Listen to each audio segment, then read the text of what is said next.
Howard, this book is coming out at the right time. And the reason why I feel that, and I don't know if it's because I grew up in the Pacific Northwest, and that up there is really my territory all the way to my grave and beyond. But I mean, this story has fallen off the front page as well as page 6 of the newspaper. And with you putting our focus back into this story in this book, I'm just amazed that you've had the courage and the confidence to continue with this. Well, it was a perplexing mystery. And once I got out to Moscow, quite frankly, I was hooked. I mean, here you had 4 young, exuberant, beautiful kids killed for no apparent reason. You finally get a suspect, and he's a criminology student. He's trying to create the perfect crime, how the police got him, who the students were, how all the pieces come together. That was a story that I wanted to tell. And what I've been doing in my books for years is telling stories. And this was one I thought would interest readers. It certainly interested me. You know, you hit something there that I've been a part of from the very beginning, and that is that it was a crime that we didn't understand why it happened, and yet inside your book, you kind of touch a little bit on a drug connection. Yes, this is something that the prosecution and the defense have been looking with. I'm not sure where ultimately it goes, but of the families of the victims, there are drug ties to some of the parents and step-parents. There also is a heavy drug traffic on Greek Row in the fraternity community of the University of Idaho. Also, it should be pointed out that of the 4 children who were killed, according to autopsies that I've been made privy to, there was no evidence of any drugs in any of their systems. So I think ultimately, police are trying to make sense of what happened. I don't think the drug explanation is going to pan out at all. What this was a party house. I believe the suspect became fixated with really one of the women, Maddie Mogan. She was a waitress at a local restaurant in Moscow where he would go for vegan or vegetarian meals. And they didn't even have to talk. He became fixated by her beauty, her exuberance, her vitality. And in his mind, I believe her presence became a constant rebuke to the life he was living on the periphery of events. I came across something yesterday that really opened up my eyes when it comes to crimes such as this. And it says it's no longer just about the DNA. It's also about the digital footprint. Are they looking into the digital footprint on this as well? Very much so. What the suspect did, his phone is turned off for 2 hours on the night of the murder, from 2:47 to 4:48, when he was allegedly driving from Moscow, the 10 miles, from Washington State, rather, to Moscow, those 10 miles. He claims during this time when his phone was turned off, he was up at a rural park looking at the stars at 4 in the morning, where there are no witnesses and no cell phone towers to triangulate his phone. That doesn't really seem very convincing to me. But the digital footprints the police have found, it's not that his phone was in the area, that it was suddenly turned off when the murders occurred. It's almost like the Sherlock Holmes story, the dog who didn't bark points to the killer. Yeah. And the police are using that to help make their case. The name of the book that we're talking about is When the Night Comes Falling. This is the first time I've ever come across a book such as this that actually is a requiem for the Idaho students, or for that matter, for any victim. Children's lives. One of the students who was killed, for example, Zanuck Kernoodle, at her high school graduation, on the inside of her graduation cap, her mortarboard, she had written, "For the lives I will change." For the lives I will change. And the horrible tragedy of this whole story is that these students will never have the opportunity to affect any other lives ever again. Their lives were just cut short way too soon. You know, I got to tell you something, Howard, only because I'm also an author, and that is that I would put you up on the stand because you've been there doing the research. You've been doing everything that so many people only go so far, but you have really dug into this case, into the way that you're wearing it now. And it's like, God, I would love to see you on the stand. Well, I don't know if they're going to call me, but it's interesting. I think the defense's strategy is to just for every expert that the prosecution has, they want to get another expert. For example, if you have someone who says this DNA is totally damning, they'll get another one with very good credentials with PhDs who'll say, well, this DNA actually is not as convincing as you see it. I mean, the dialectics of the courtroom are going to be ultimately about one expert versus another expert. And that puts the suspect, particularly as they drag the trial out, it takes longer and longer to go before a jury in a better position. Have they tried to keep this story out of the headlines? Only because, I mean, with something as tragic as this, it's like it should be still there. Somebody should be still talking about it and not using it as some form of clickbait. Yes, I mean, the university has tried to wants to believe as if this didn't happen. Yeah, the house where the murders occurred was demolished last December on the university president's orders. They sent in bulldozers as if that would, tear down the house and make it a vacant lot, and that would exorcise the ghost. But, these murders and these demons hang heavy over this little town in Idaho and the families, too. And until there's a trial, until there is some sort of full resolution, I'm hoping my book will give some closure to the events and help explain to people what happened. We've never really had the full story of Michael Kohberger. I mean, I realize he's the father. It was part of the crisscrossing of the country and things like that. But we've never had the real identity laid before us. If I were to be picked as a juror, I would want to know what's going on here. Very much so. I mean, you talk about the cross-country trip. The book is structured around this cross-country trip. Here is a father, 68 years old, who flies out to accompany his son on this trip across America, going home for the holidays just after the murders. And the father is well aware that his son has psychological problems. He knows his son was a former heroin addict, and he knows the murders occurred just 10 miles away from the son's apartment. And he also knows he's sitting shoulder to shoulder in fact, that his son drives a white Hyundai Elantra. And the police just happened to send out a all-points bulletin looking for a white Hyundai Elantra. So he's filled with suspicions. And as they go across country, and as I've been able to recreate from what people have told me about this trip, you can see the father's suspicions is as if he's following footprints. And suddenly the footprints become bloody. He's realizing that, oh my gosh, perhaps my son is indeed a monster. And yet, even as he's coming to these suspicions, he can't quite get there. And when they get to Pennsylvania, his daughter, who's come home for the holidays, psychologist, notices how the son is behaving. Yep. He's cleaning his car obsessively. He's sorting his garbage into plastic bags and keeping it from the family's garbage so the authorities can't get a hold of it. And she says, in effect, Dad, I think we've got a problem. I think Bryan could be involved in those murders. And what does the father do? He can't quite face this realization. He just sort of shrugs and walks silently from the room.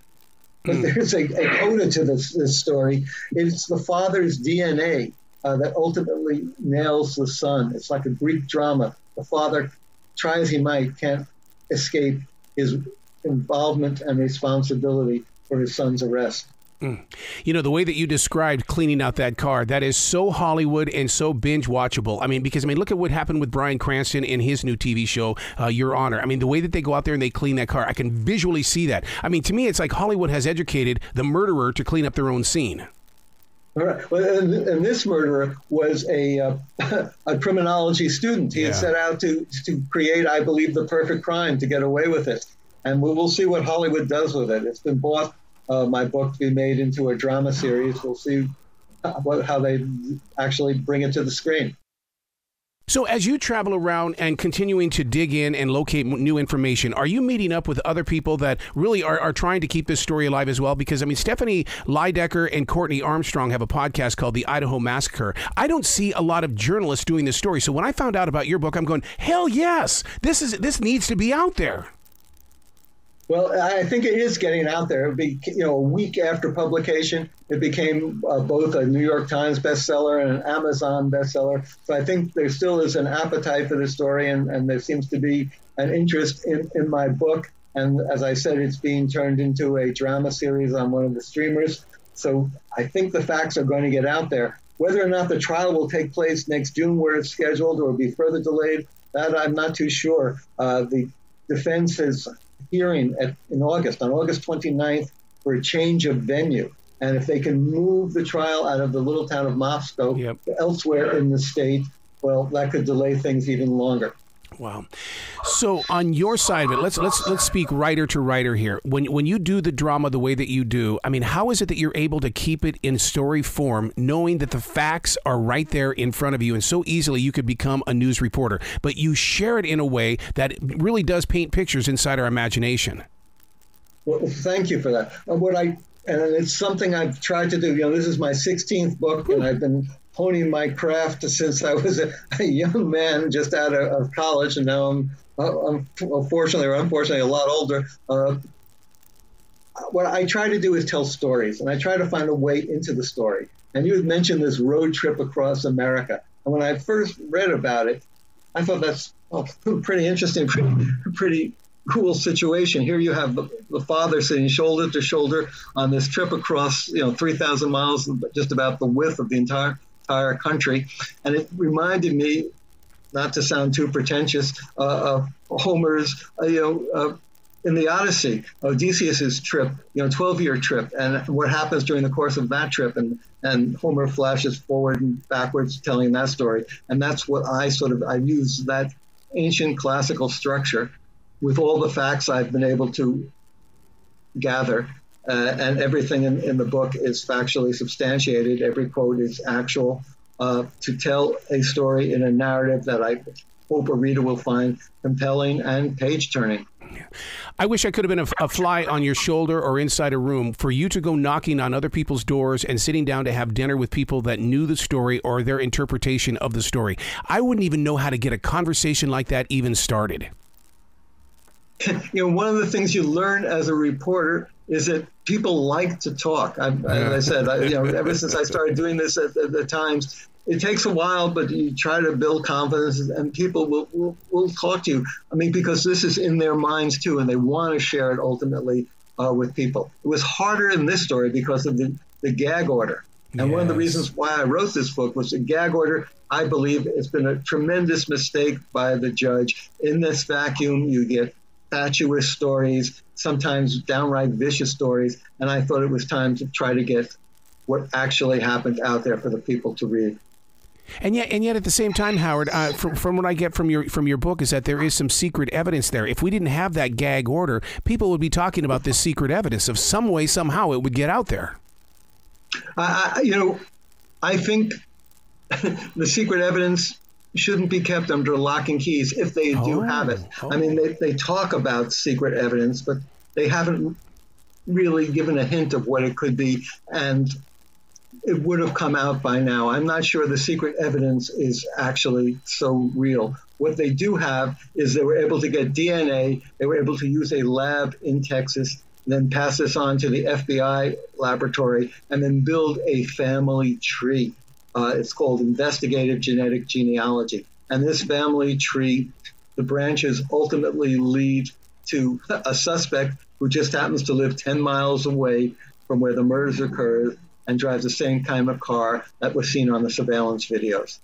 In everything that you have researched and uncovered, did Bryan premeditate this murder? Was there something in him that said, this is what's going to happen on this particular night? I don't care what's going on around me. It's going to happen. As I recreate the night of the murder, you can see on the surveillance videos that this white Hyundai goes by the murder house, not once, not twice, but 3 times. Yep. And each time it drives off. And I don't think he's stalking the house. What he's doing, I believe, is trying to find the will, trying to find the mindset that will allow him to become the monster that he feels he has to be. He knows he has to make his way into that house because one of the people in that house, this young girl, Maddie Mogan, is a rebuke to the life he is living.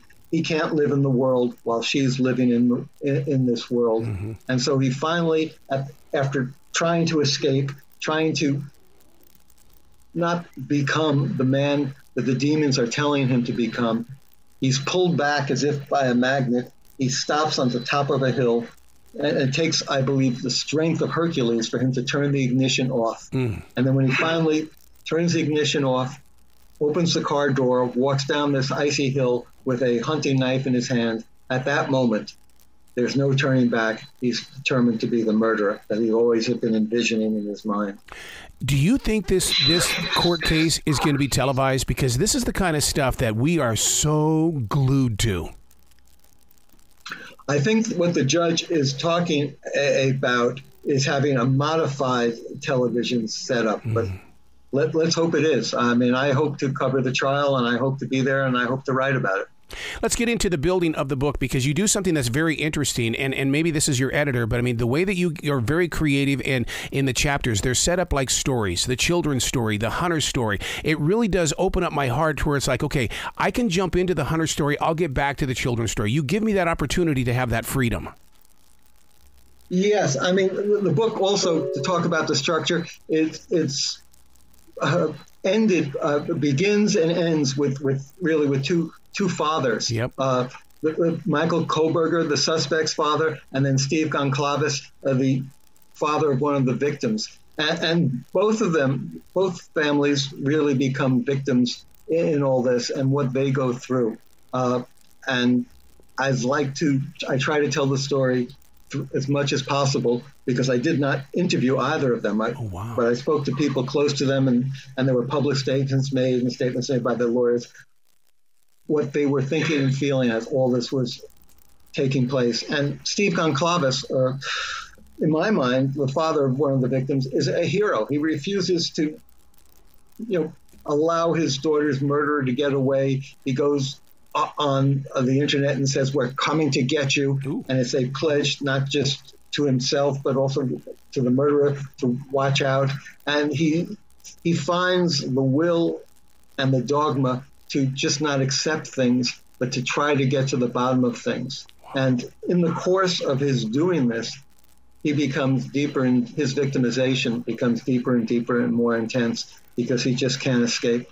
Wow. Howard, you got to come back to this show anytime between now and when we get into this trial and after this trial, because I want to hear your story and your experiences as you bring it to us from day one all the way through. I'd love to. That'd be my pleasure. Excellent. Well, you be brilliant today, okay, sir? Okay, thank you. You too.